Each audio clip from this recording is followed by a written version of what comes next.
Black Beauty, His Grooms and Companions, The Autobiography of a Horse, translated from the original equine by Anna Sewell. Recording by Corrie Samuel. Chapter 36, The Sunday Cab. One morning, as Jerry had just put me into the shafts and was fastening the traces, a gentleman walked into the yard. "Your servant, sir," said Jerry. "Good morning, Mr. Barker," said the gentleman. "I should be glad to make some arrangements with you for taking Mrs. Briggs regularly to church on Sunday mornings. We go to the new church now, and that is rather further than she can walk." "Thank you, sir," said Jerry, "but I have only taken out a 6 days' licence, and therefore I could not take a fare on a Sunday. It would not be legal." "Oh," said the other, "I did not know yours was a 6 days' cab, but of course it would be very easy to alter your licence. I would see that you did not lose by it.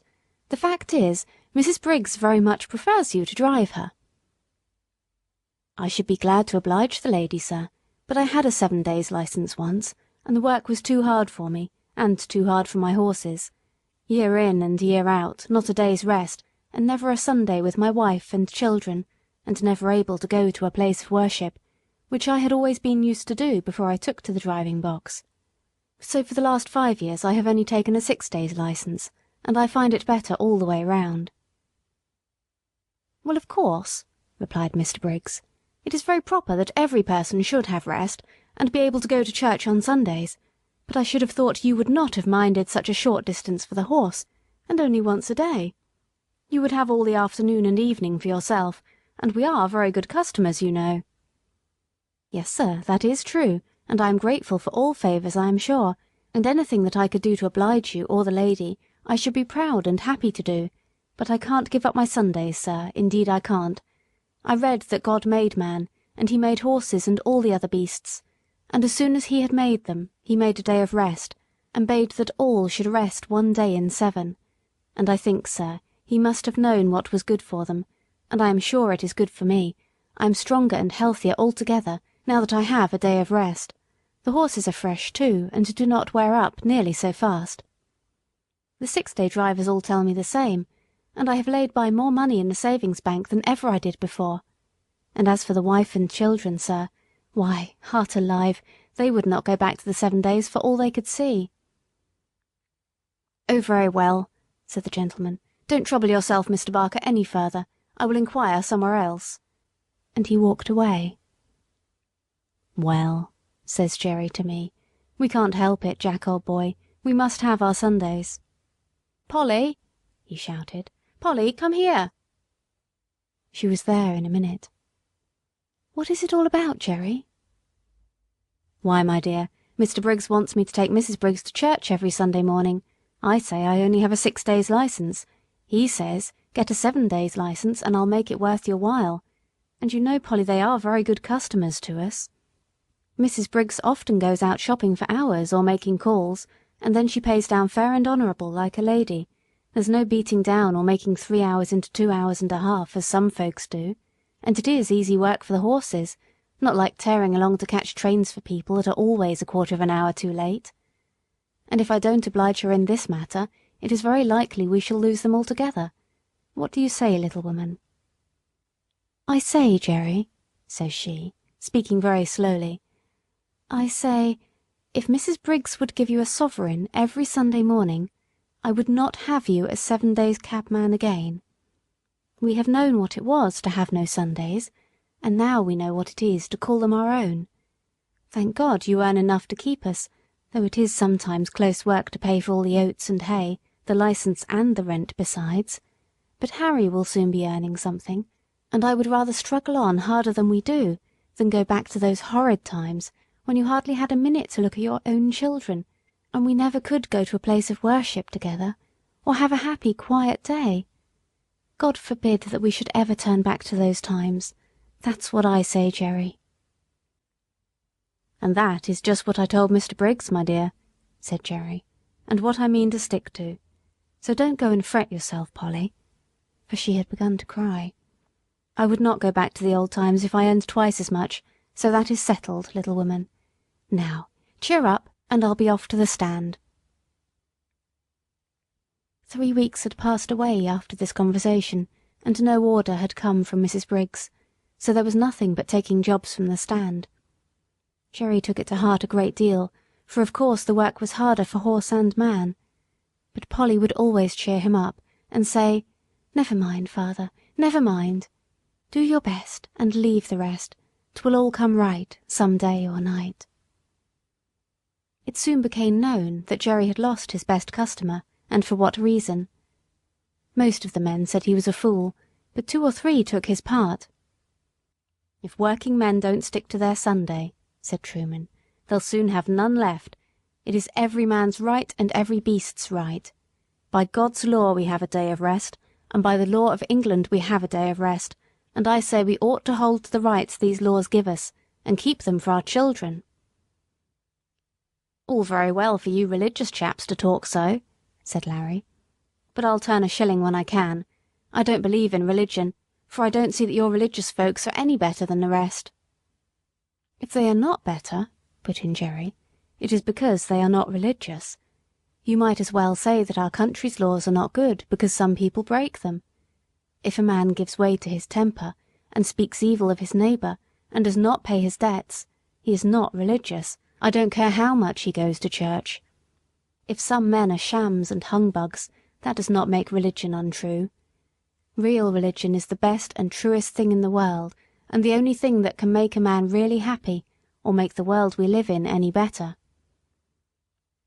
"If religion was good for anything," said Jones, "it would prevent your religious people from making us work on Sundays, as you know many of them do, and that's why I say religion is nothing but a sham. Why, if it was not for the church and chapel goers, it would be hardly worth while our coming out on a Sunday. But they have their privileges, as they call them, and I go without. I shall expect them to answer for my soul if I can't get a chance of saving it." Several of the men applauded this, till Jerry said, "That may sound well enough, but it won't do. Every man must look after his own soul. You can't lay it down at another man's door like a foundling, and expect him to take care of it. And don't you see, if you are always sitting on your box waiting for a fare, they will say, 'If we don't take him, someone else will,' and he does not look for any Sunday. Of course, they don't go to the bottom of it, or they would see if they never came for a cab it would be no use you standing there. But people don't always like to go to the bottom of things. It may not be convenient to do it, but if you Sunday drivers would all strike for a day of rest, the thing would be done." "And what would all the good people do if they could not get to their favourite preachers?" said Larry. "'Tis not for me to lay down plans for other people," said Jerry, "but if they can't walk so far, they can go to what is nearer, and if it should rain they can put on their mackintoshes as they do on a week-day. If the thing is right, it can be done, and if it is wrong, it can be done without, and a good man will find a way. And that is as true for us cabmen as it is for the churchgoers." End of chapter 36. Chapter 37. The Golden Rule. 2 or 3 weeks after this, as we came into the yard rather late in the evening, Polly came running across the road with the lantern. She always brought it to him, if it was not very wet. "It has all come right, Jerry. Mrs. Briggs sent her servant this afternoon to ask you to take her out to-morrow at 11 o'clock. I said, yes, I thought so, but we supposed she employed someone else now." "Well," said he, "the real fact is, Master was put out because Mr. Barker refused to come on Sundays, and he has been trying other cabs, but there's something wrong with them all. Some drive too fast, and some too slow, and the mistress says there is not one of them so nice and clean as yours, and nothing will suit her but Mr. Barker's cab again." Polly was almost out of breath, and Jerry broke out into a merry laugh. "'Twill all come right some day or night. You were right, my dear, you generally are. Run in and get the supper, and I'll have Jack's harness off and make him snug and happy in no time." After this, Mrs. Briggs wanted Jerry's cab quite as often as before, never, however, on a Sunday. But there came a day when we had Sunday work, and this was how it happened. We had all come home on the Saturday night very tired, and very glad to think that the next day would be all rest, but so it was not to be. On Sunday morning Jerry was cleaning me in the yard, when Polly stepped up to him, looking very full of something. "What is it?" said Jerry.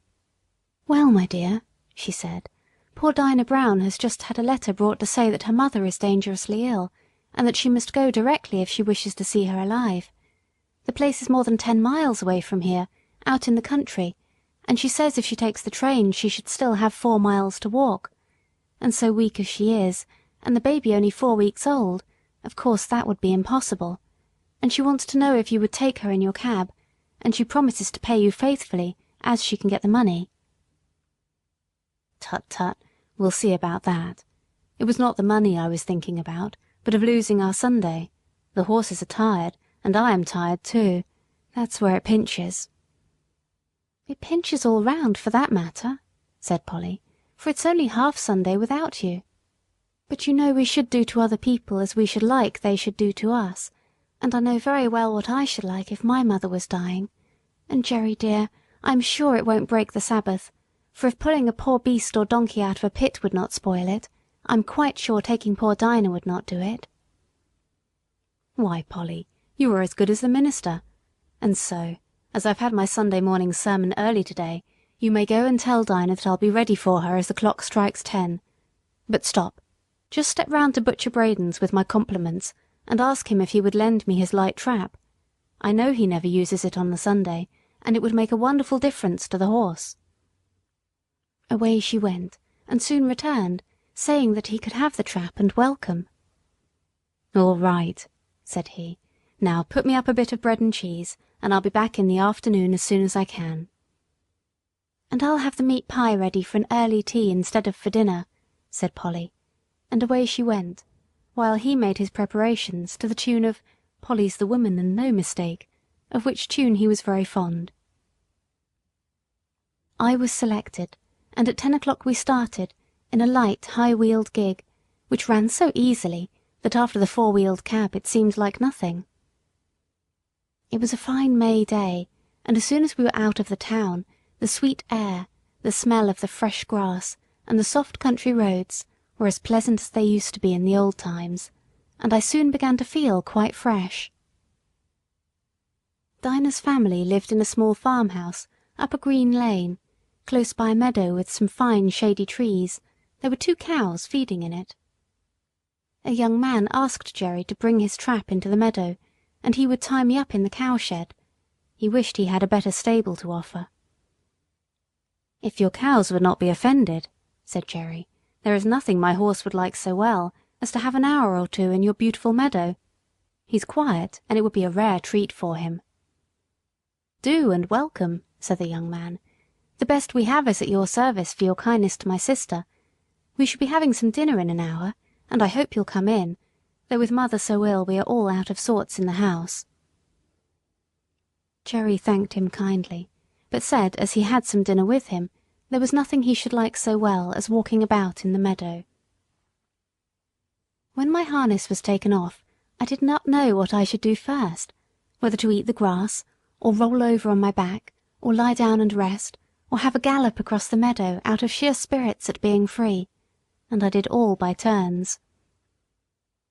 Jerry seemed to be quite as happy as I was. He sat down by a bank under a shady tree, and listened to the birds. Then he sang himself, and read out of the little brown book he is so fond of, then wandered around the meadow, and down by a little brook, where he picked the flowers and the hawthorn, and tied them up with long sprays of ivy.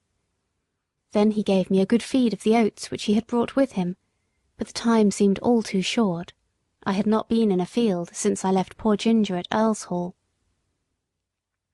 We came home gently, and Jerry's first words were, as we came into the yard, "Well, Polly, I have not lost my Sunday after all, for the birds were singing hymns in every bush, and I joined in the service, and as for Jack, he was like a young colt." When he handed Dolly the flowers, she jumped about for joy. End of chapter 37. Chapter 38. Dolly and a Real Gentleman. Winter came in early, with a great deal of cold and wet.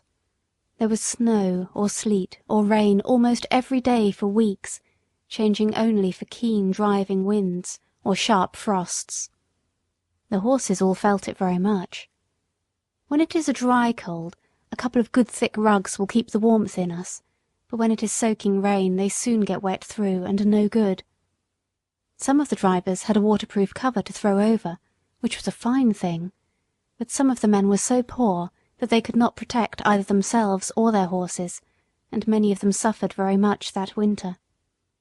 When we horses had worked half the day, we went to our dry stables and could rest, while they had to sit on their boxes, sometimes staying out as late as 1 or 2 in the morning if they had a party to wait for. When the streets were slippery with frost or snow, that was the worst for all of us horses.